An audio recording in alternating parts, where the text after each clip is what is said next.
బంగారం బ్యాంకులో ఉంటే అది మీ అప్పు, అదే శివ గోల్డ్ కంపెనీకి తీసుకొస్తే అది మీ పెట్టుబడి. తాకట్లో ఉన్న మీ బంగారాన్ని మేము విడిపించి ఈ రోజు మార్కెట్ ధర కొని స్పాట్లో మీ నగదు మీకు అందిస్తాం. ప్రతి నెల వడ్డీలు కట్టడం లాభమా లేదా ఇలా చేయడం లాభమా మీరే ఆలోచించుకోండి. శివ గోల్డ్ కంపెనీ, అప్పులేని ఆనందకరమైన రేపటికి సరికొత్త మార్గం. జస్ట్ ఒక కాల్ చేయండి. తాకట్లో ఉన్న మీ బంగారాన్ని విడిపించి ఈ రోజు మార్కెట్ రేట్కే కొనబడును.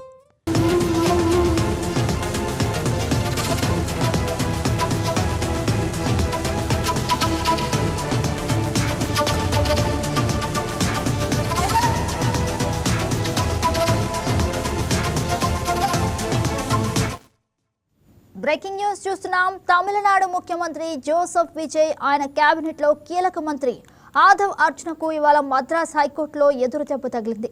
ఈ ఏడాది జరిగిన తమిళనాడు ఎన్నికల్లో వీరిద్దరూ పోటీ చేసిన స్థానాల్లో ఫలితాలను సవాల్ చేస్తూ దాఖలైన పిటిషన్లను మద్రాస్ హైకోర్టు విచారణకు స్వీకరించింది. ప్రతివాదులకు నోటీసులు జారీ చేసింది. త్వరలో దీనిపై మద్రాస్ హైకోర్టు పూర్తిస్థాయి విచారణ చేపట్టబోతుంది.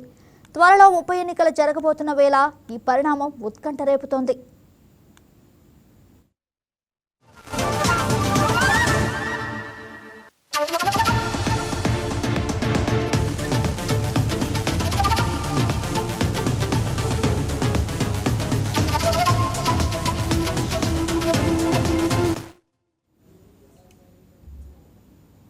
ఏడాది అసెంబ్లీ ఎన్నికలలో పెరంబూర్, తిరుచి ఈస్ట్ నియోజకవర్గాల నుండి సీఎం జోసెఫ్ విజయ్ సాధించిన విజయాన్ని సవాలు చేస్తూ దాఖలైన ఎన్నికల పిటిషన్ను మద్రాస్ హైకోర్టు విచారణకు స్వీకరించింది. అలాగే విల్లివాక్కం నియోజకవర్గం నుండి తమిళనాడు క్రీడల మంత్రి ఆదవ్ అర్జున్ సాధించిన విజయాన్ని సవాలు చేస్తూ దాఖలైన ఎన్నికల పిటిషన్లు కూడా కోర్టు విచారణకు స్వీకరించింది. ప్రస్తుత పిటిషన్లలో ఎన్నికల పిటిషన్కు సంబంధించిన కొన్ని అవసరమైన నిబంధనలు లేవని జస్టిస్ వి లక్ష్మీనారాయణ పేర్కొన్నారు.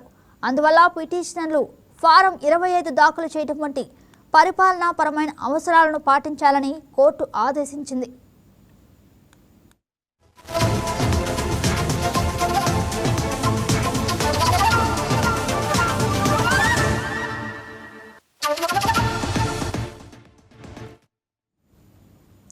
పిటిషనర్లు సవాలు చేసిన తర్వాత 3 వారాలలోగా తిరిగి హాజరు కావాల్సిన నోటీసును రిజిస్ట్రీ జారీ చేయాలని ఆదేశించింది. ఎన్నికల పిటిషన్లను 6 నెలల్లోగా వీలైనంత త్వరగా పూర్తి చేయాల్సి ఉందని పేర్కొంటూ న్యాయమూర్తి ప్రైవేట్ నోటీసుకు కూడా అనుమతి ఇచ్చారు. పిటిషనర్లు వారంలోగా మంత్రిత్వ శాఖ కోరిన నిబంధనలు పూర్తి చేయాలని, వాటిని పూర్తి చేసిన తర్వాత 3 వారాల్లోగా తిరిగి సమాధానం ఇవ్వవలసిందిగా ప్రతివాదులకు నోటీసు జారీ చేయాలని రిజిస్ట్రీని హైకోర్టు ఆదేశించింది.